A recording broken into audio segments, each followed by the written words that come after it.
gonna miss this car. This car has taken me from California to New York to Florida, back, only 30,000 miles in 4 years. It's my baby. But today, she gotta go back.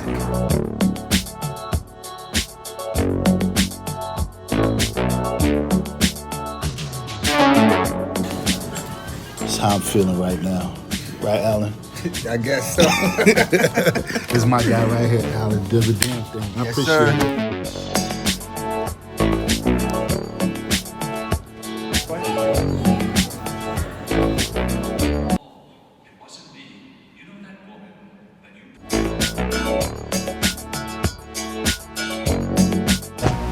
Where's my iPhone, dog?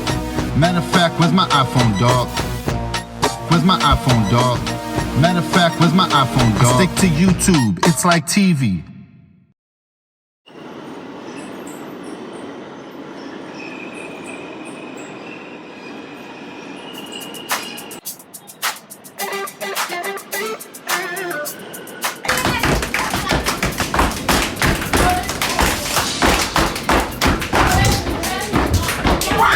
I was at my son's church service today, and for some reason the theme of today has just been about like God and church and belief and stuff like that, and Lord knows I need it. It's amazing how belief gets us through life, and belief gets us to just the next level and the next step every step along the way.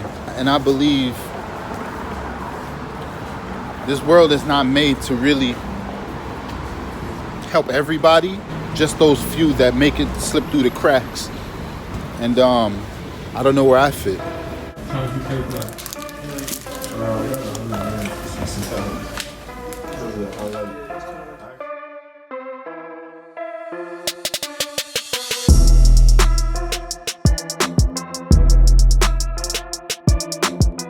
Before I actually start my challenge, I have to do my due diligence.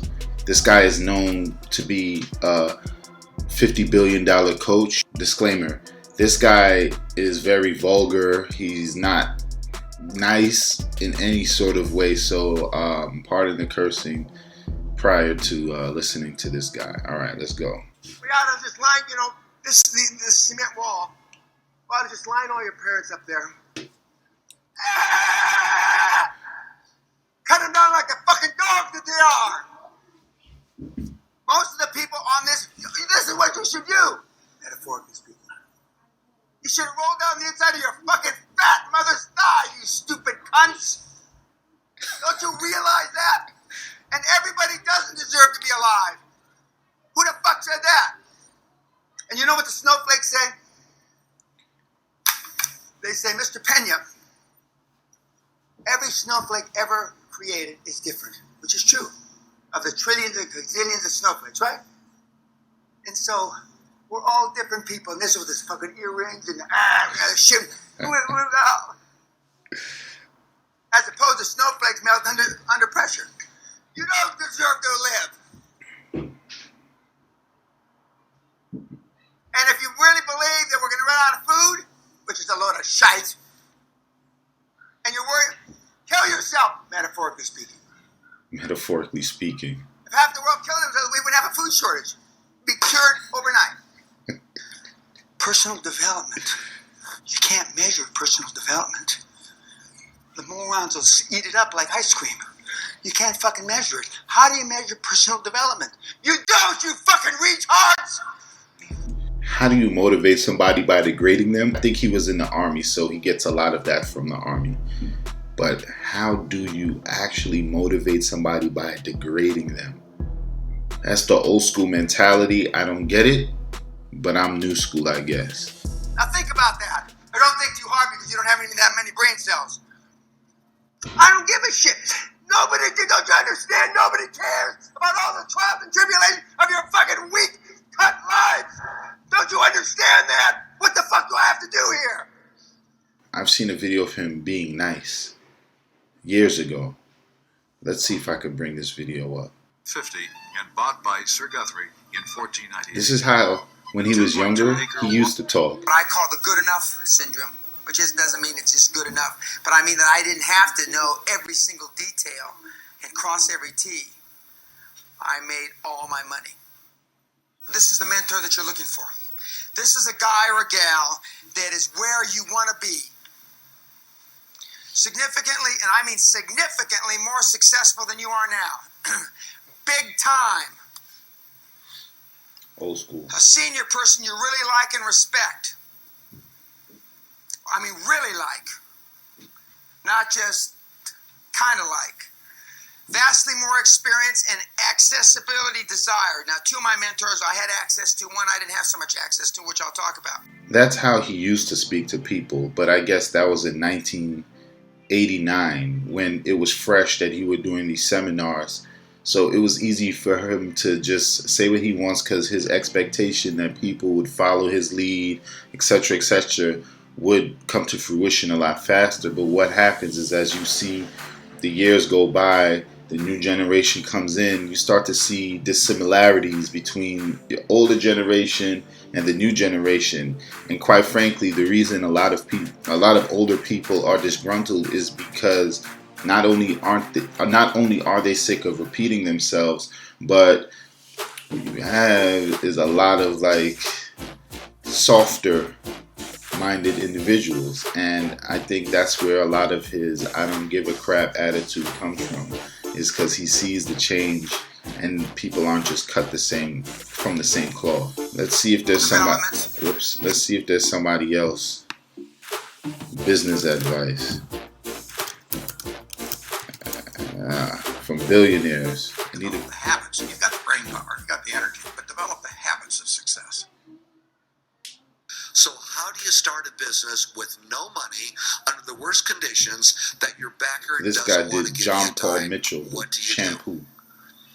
Get ready for a lot of rejection, and at the same exact time, do the things others don't want to do. Do what's necessary. Do what it takes, no matter what it is, and try not to hurt anybody along the way. You know, I often say there should be 12 people at a table, right? And we're having a discussion about something. And something may turn up that could be an opportunity.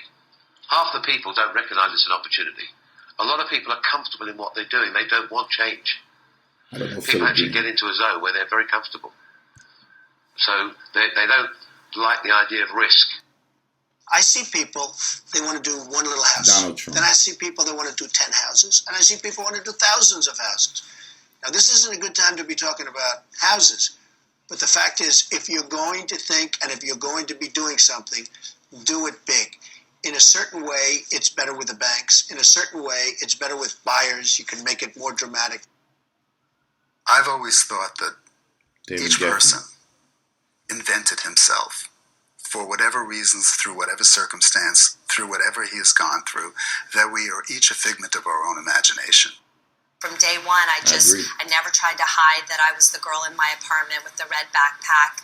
It's like, this is who I am. And I find that people end up rooting for you and opening more doors if you're really honest early on. Some people start businesses and try to come across that they're much bigger than they are because they feel like that's the only way they're going to be taken seriously.